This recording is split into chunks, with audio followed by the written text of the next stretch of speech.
morning once again. Finally we've managed to get the studio into the place where I can actually find time to film. We finalised the actual posture series for now, and today it's the flat back posture. So in relationship to the part of the posture we're looking at, it's the lumbar spine, very opposite of my posture. In the flat back posture you've got a real flattening out of the lower back. If you already do Pilates and you think of an imprint of your lower back, it just stays flat. That's your kind of structural posture. Therefore, we need to increase the curve, but not force it, but find a way of mobilising into this area. Two areas that we're looking at. You're going to be looking at the hip bone to the rib cage, because on a flattened spine posture, this is short and tight, pulling the rib cage down and forwards. And then the other part that alters and makes this a kind of flattened spine is the hamstring, pulls the sit bones down in the direction of the heels. So you have real tension going on in the back of the leg and real tension going on here, holding the spine rigid, which is why often with a flat back posture there's a stiffness that goes on. With the flat back posture, if there's not constant movement through the pelvis to mobilise the lumbar and stretching through the hamstrings, you'll often see a person kind of in their 30s, 40s really struggling with back pain. Nothing more to be said. The workload I'm doing today could be done actually with a glute band. I'm not going to do today's with the glute band, I'm just going to teach it without the prop, but I will be using a yellow band and a head cushion perhaps. The traditional squat will always be the friend of every posture, so find your true connection in terms of hip bones to rib cage, and obviously with a flat back posture we know that you're going to be relatively flat, but you're trying not to grip. So the inhale takes you into that squat and the breath out pulls you out again. Breathing in, you pull your sit bones backwards, and breathing out, you'll push away.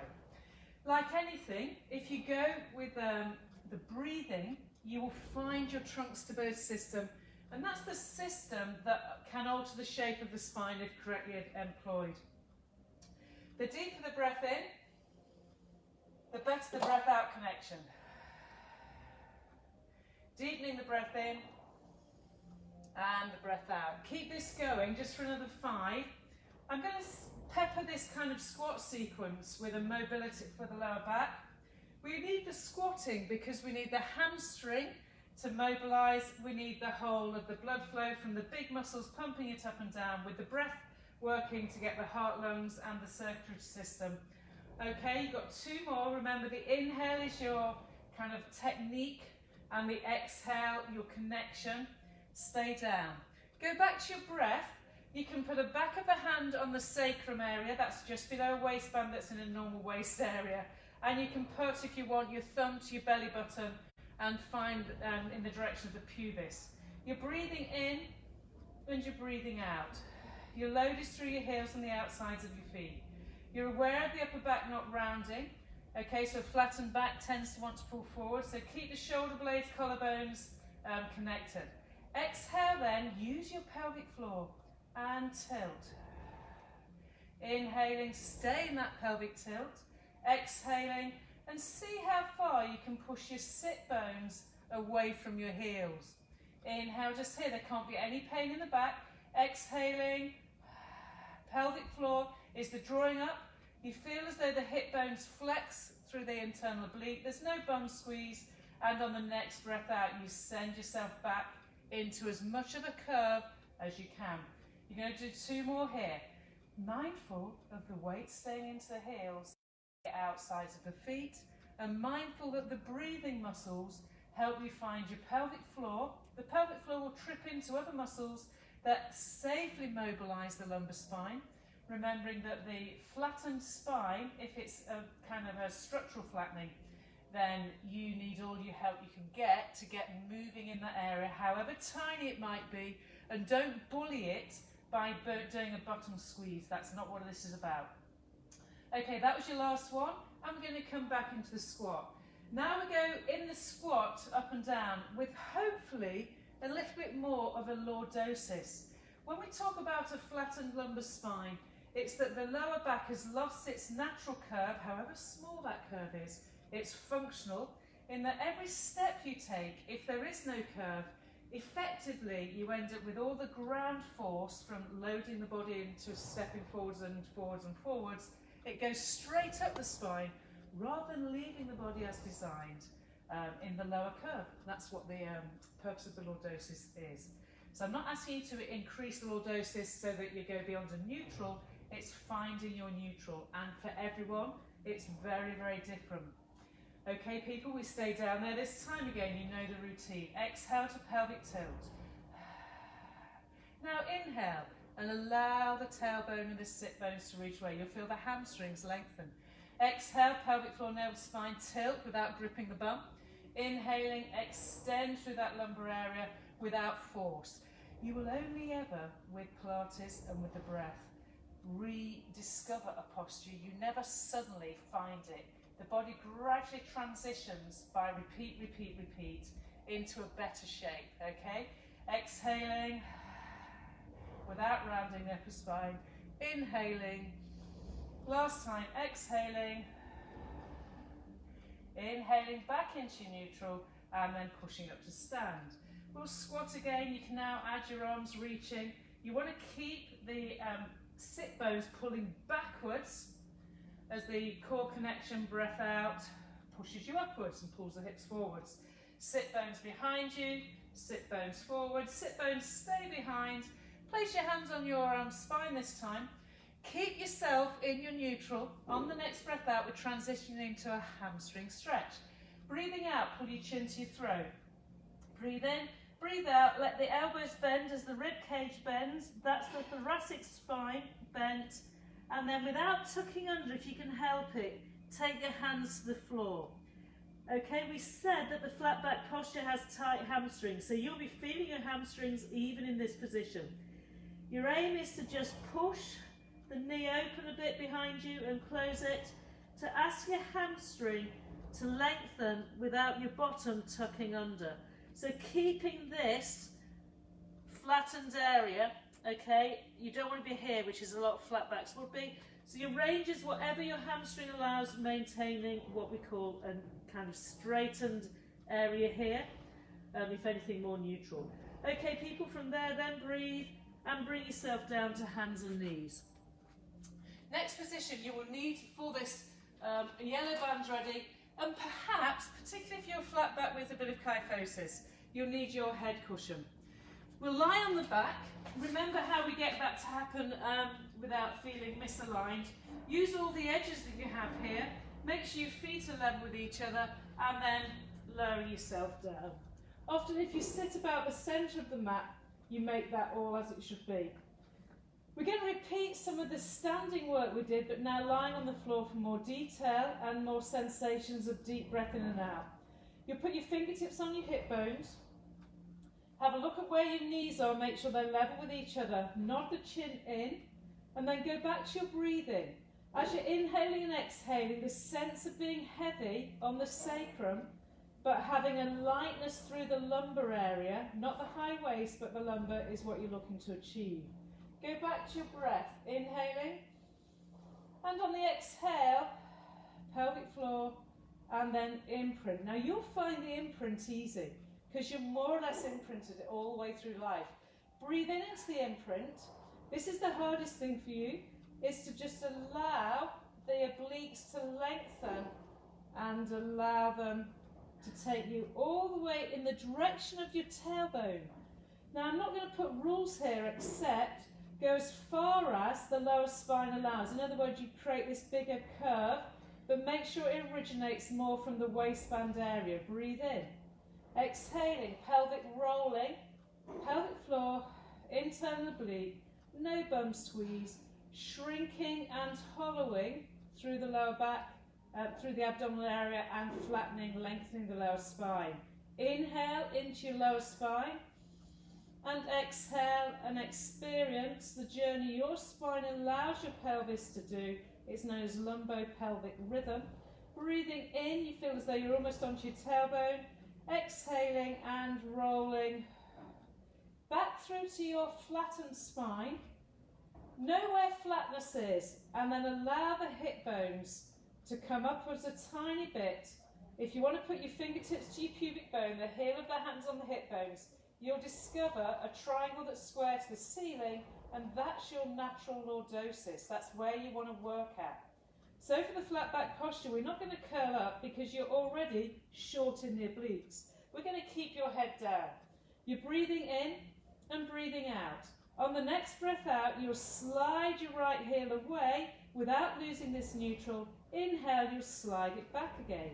Exhaling, core connect the rib cage, pelvic floor navel spine. Slide that heel from you and draw it back under you on the breath in. Exhaling, heel slides. Inhaling, heel draws back. Breathe out, ribs, navel spine, no shift of the pelvis as you slide to and fro. You're just going to do 2 more each side. Inhale and return. Remember, it's a breath out through the mouth. No shift. If you had a sensor on the pelvic position, it wouldn't shift.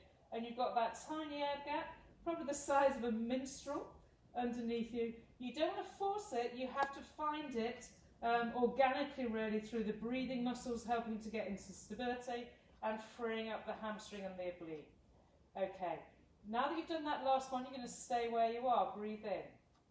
Exhaling, staying in your neutral, not imprinting your lumbar.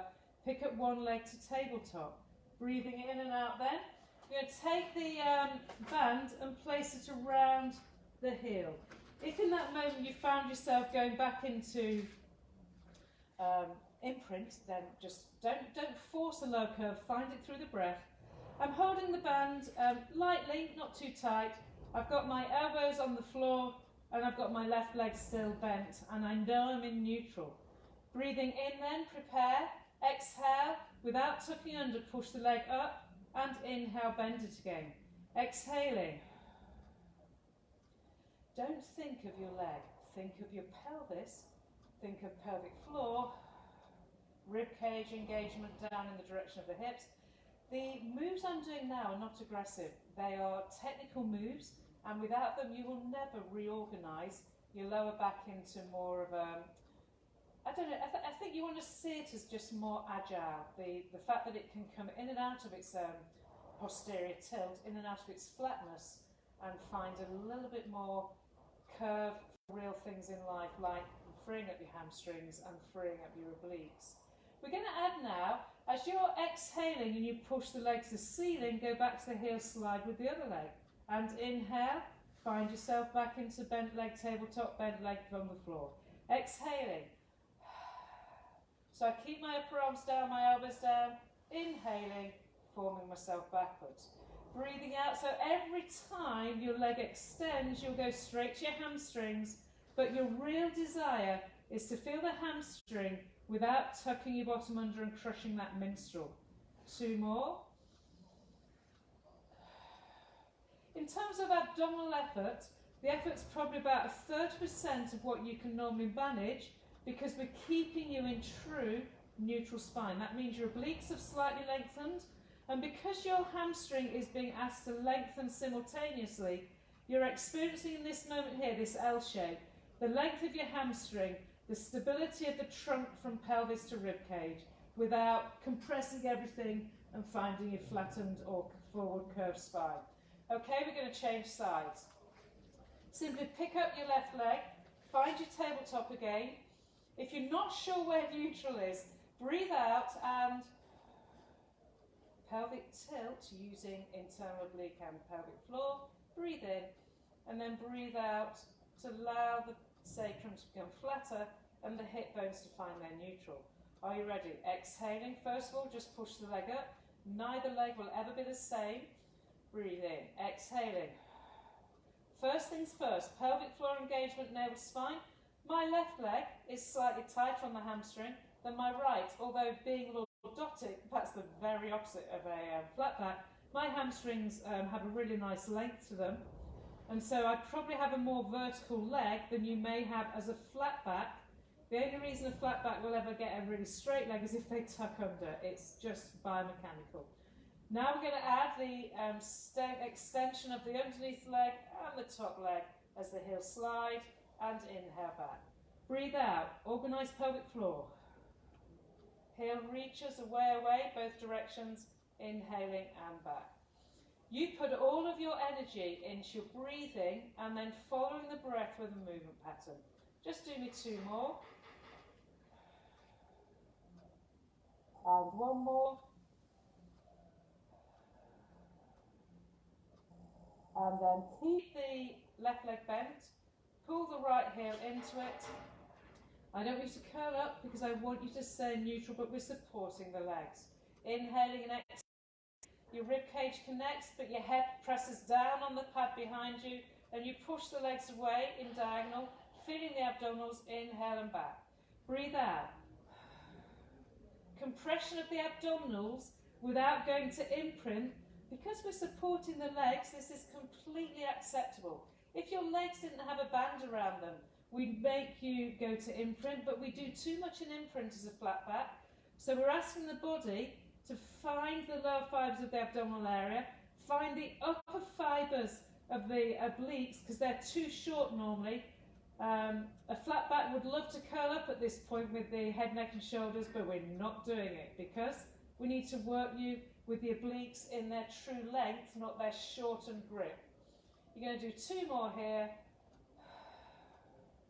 If you make all of your attention on the breath and then the back of the sacrum, you'll get everything you need for starting to understand how to come away from being a hostage to a flattened back position. As you hold your legs, inhaling and exhaling, if you can't feel hip bone to pubis, the bikini area as working for you while you're breathing, then the chances are you've gone into a pelvic tilt, your posterior flattened spine. Okay, people, and then you're going to let that go. We're going to go straight into side position for clamp. So you want the ability for your side bum to start working. The other thing about a flattened lower back means your glutes are unable to be active as they could and should be. My legs are bent, touching the front of the leg, my heels are reaching backwards. I've got my true side lying position. Breathing out, I start to rotate the femur, keeping the pelvic shape. We understand side lying, don't we? We're not new to Pilates in these sessions. These sessions are for those that are following, but trying to get more technical detail. The breath out is the pushing up and away. You start to feel the side of the bottom. Remember, if you're flattened in the spine, you've got to make sure that it's actually in its neutral curve. However tiny that is, you'll know it's right because actually it allows you to find your side bum. You're still working through the oblique waist. The waist on the side lying is still away. And again, this activity, add a glute band. I might do that tomorrow anyway for some of them, but whichever way, next time you're up, stay. So as you stay there, core connect pelvic floor. Check you stayed in your neutral. Keep the leg where it is, keep the shoulders away from the neck, refuse to crouch forwards. You want your obliques to lengthen if anything, and just holding, inhaling and exhaling. Breathing in and out. We're doing what we call a 10-second hold, which is known as a strength evidence. So the ability to hold this open for 10 without losing your pelvic shape of neutral sides, you're going to get a result. Okay, so keep breathing this in and out. Don't forget your breath. It's not about holding the shape, it's about breathing life and permanent change to these muscles here. Obviously pelvic stability with abductor connection. All right, and then slowly lower down. From that position there, I'm just going to spin around and take my head cushion with me. We'll do a bridge before doing the other side of clamp. So actually with bridge position, I'm going to suggest your head cushion comes away, put your head cushion between your thighs, and have your feet, snuggle them a bit further away from the sit bones if you can, to stop you naturally going into your imprint, your flattened back. You're breathing in and out. On the exhale, find your imprint, which is so easy for you. Stay as a reference point and then find the neutral. We're doing a glute brace up there and a rolling spine down from there. So breathe in. Exhale, pull against the pad with the inner thighs and push your knees forwards. without going to your imprint. Breathe in.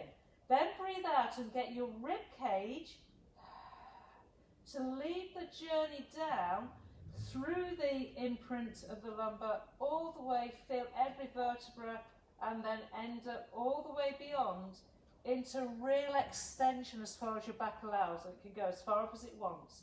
Inhaling this extended lower back, exhaling, start to roll, rib cage comes down, find your neutral and then pick up to find the hamstrings and the oblique brace. You've got the hamstrings and the obliques. We then roll the spine using always a breath out to unstack and get rid of some of the tension that goes on in the lumbar, and then because of your flattening, we're taking you into absolute extension. Inhale, do one more here. Breathing out, remember you roll, pelvic floor, never spine. Find neutral, not flat back. And then press into your heels and glute brace, squeezing that pad.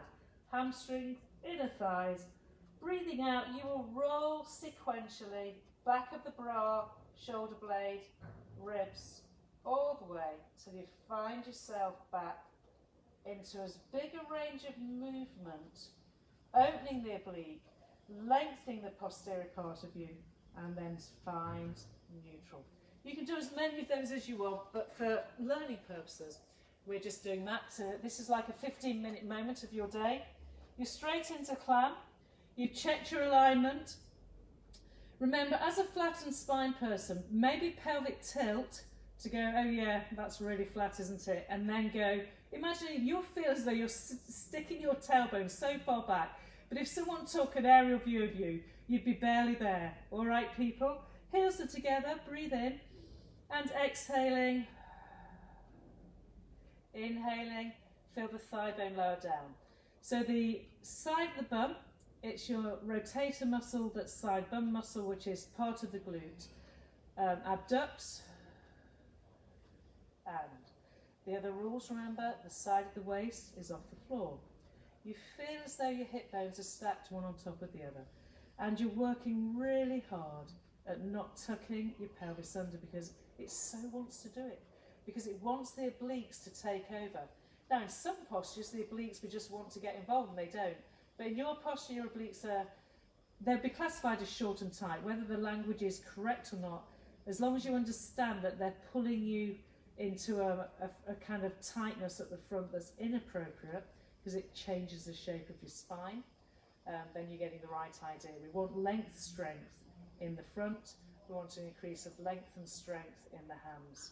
All right, people, the next time you're up there, stay breathing in and out. Get the focus again on the pelvic area, because as you keep your neutral and you draw up and draw in, you'll get the internal external obliques working hard at being more neutral aligned. In other words, they allow your pelvis to stop gripping under. Keeping your head heavy, keeping the attention on the side glute area. Your range is your range, that doesn't matter. It will improve if you adhere. Over a 6-week period, if you do these videos, you will find definite changes in your structure, the stabilizers and the kind of strength that goes around that area. You're inhaling and exhaling. It's your 10 count. You're resisting any pelvic tilting under, breathing in and out, and then slowly, slowly lower down. Okay, for this video, that's all we have time for. I promised 15-minute moments, and that's what we're doing. The next 2 videos will complete the Flatback series, after which you should feel as though I've addressed every part of you that is very specific rather than general. Anyway, enjoy your day and enjoy playing with what should or shouldn't be the tilt of the pelvis being released on a flat back. All right, it's a goodbye for now, and I'll see you soon.